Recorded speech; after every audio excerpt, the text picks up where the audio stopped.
స్వేచ్ఛ TV Telugu YouTube ప్రేక్షకులకు నమస్కారాలు.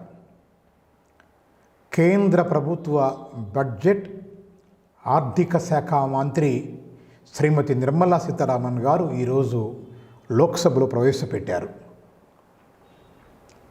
ఇది మొట్టమొదటి పేపర్లెస్ బడ్జెట్. అంటే సాధారణంగా బడ్జెట్ ప్రతులు అక్కడ ఉండే సభ్యులందరికీ ఇస్తారు. ఆర్థిక శాఖ మంత్రి తన ప్రతి నుంచి తాను చదువుతూ ఉంటారు. ఈసారి అటువంటిది ఏమీ లేదు. ఆమె ఒక ట్యాబ్లెట్ ముందు పెట్టుకొని దాన్ని చదివారు. అయితే ఈ బడ్జెట్ రాగానే చాలా గొప్ప బడ్జెట్ ఇది అని, కరోనా వైరస్ నేపథ్యంలో దెబ్బతిన్న ఆర్థిక పరిస్థితిని తిరిగి మళ్ళీ పునరుజ్జీవింపజేసే బడ్జెట్ అని ఆటోమేటిక్గా మిత్రపక్షాలన్నీ కొనియాడతాయి. బీజేపీ సభ్యులు కూడా అలాగే మాట్లాడతారు. అంతే సహజంగా కాంగ్రెస్ పార్టీకి చెందిన వారు పెదవి విరుస్తారు, విరిచారు కూడా. చిదంబరం ఇప్పటికే ఈ బడ్జెట్ పేద మధ్యతరగతి వర్గాలకు వ్యతిరేకంగా ఉన్న బడ్జెట్ అని మాట్లాడేశారు.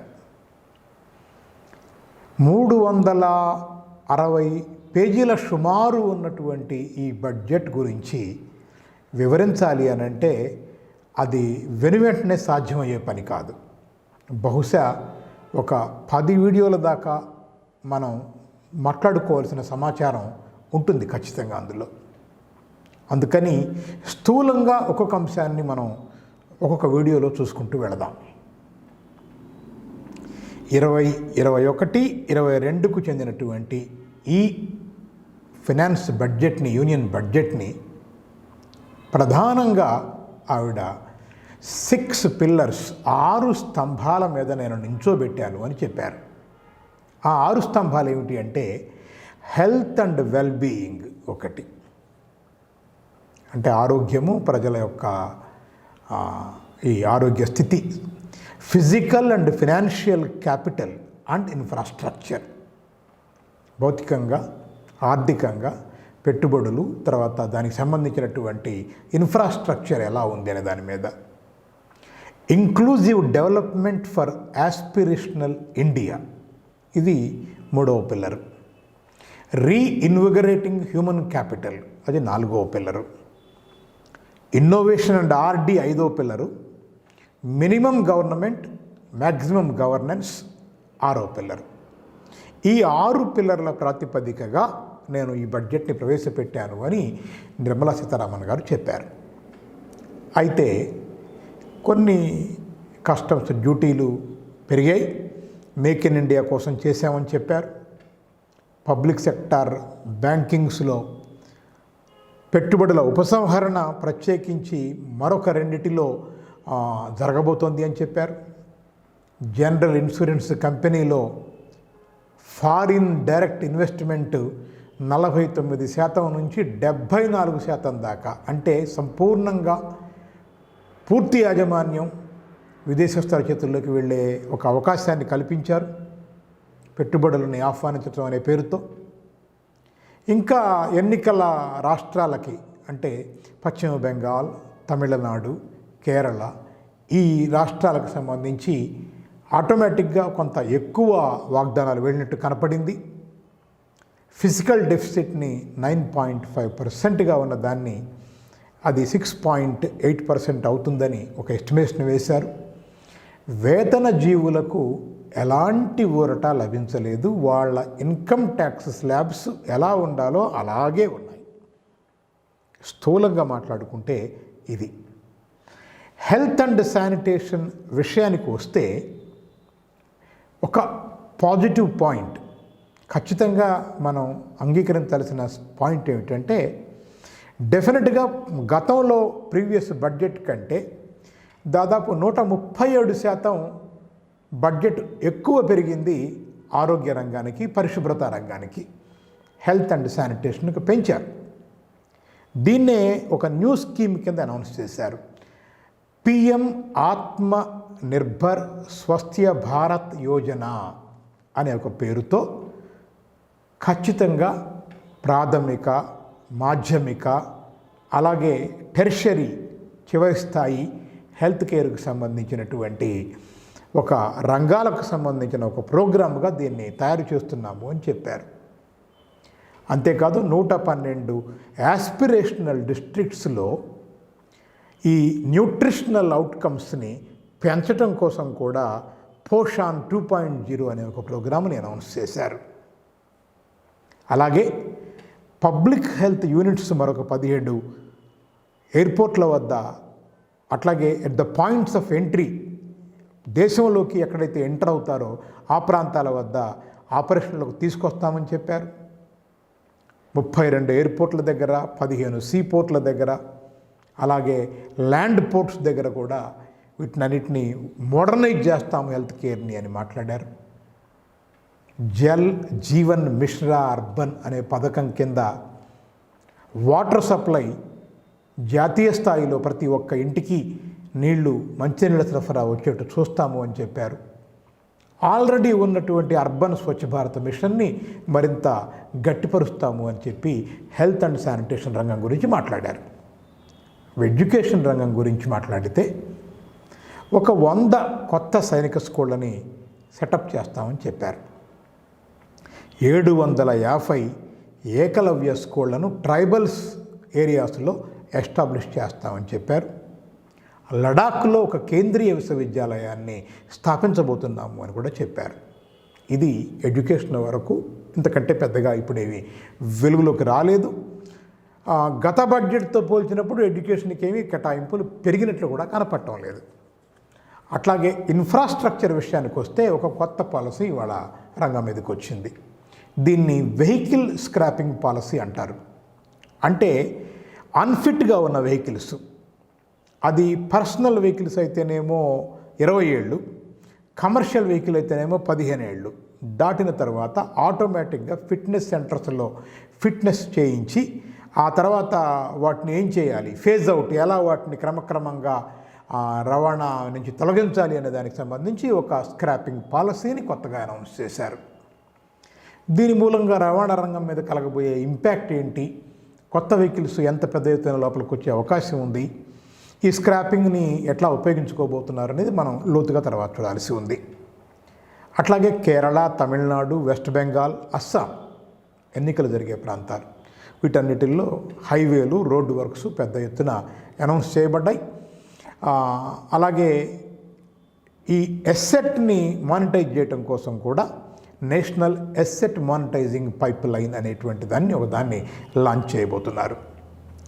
అట్లాగే రైల్వేస్ని 2030 నాటికల్లా నేషనల్ రైల్ ప్లాన్ ఒకటి క్రియేట్ చేసి ఫ్యూచర్ రెడీ రైల్వే సిస్టమ్గా తయారు చేస్తామని, 100% ఎలక్ట్రిఫికేషన్, విద్యుద్దీకరణ చేస్తాం, 2023 నాటికే ఎలక్ట్రిఫికేషన్ కంప్లీట్గా పూర్తవుతుందని కూడా మాట్లాడారు. మెట్రో సర్వీసుల కోసం చాలామంది ఎదురు చూశారు, కానీ కేవలం 27 నగరాలకు మాత్రమే అలొకేషన్ జరిగింది. ప్రధానంగా కేరళలో ఉన్న కొచ్చి మెట్రోకి, తమిళనాడులో మెట్రో చెన్నై 2వ దశకు, బెంగళూరులో 2A మెట్రో దశకు, A అండ్ Bకి, అట్లాగే నాసిక్, నాగపూర్ సిటీస్ కూడా మెట్రో వచ్చింది. అనుకున్నట్లుగా విజయవాడకు కానీ విశాఖపట్నానికి కానీ మెట్రోలేమీ ఆంధ్రప్రదేశ్కి అనౌన్స్ కాలేదు. అలాగే నేషనల్ హైడ్రోజన్ మిషన్ ఒకదాన్ని లాంచ్ చేస్తాము అని చెప్పేసి గ్రీన్ పవర్ సోర్సెస్ని పెంచడం కోసమని కూడా చెప్పారు. అలాగే 2024 నాటికి రీసైక్లింగ్ కెపాసిటీ ఆఫ్ పోర్ట్స్, రేవులలో రీసైక్లింగ్ కెపాసిటీని రెట్టింపు చేస్తామని కూడా మాట్లాడారు. జమ్మూ కాశ్మీర్కి గ్యాస్ పైప్ లైన్ వేస్తామని కూడా చెప్పారు. ప్రధానమంత్రి ఉజ్వల యోజన ఎల్పిజి స్కీమ్ కింద 1 కోటి మందికి గ్యాస్ సరఫరా చేసేటువంటి అవకాశం కూడా కలిగిస్తాము అని చెప్పారు.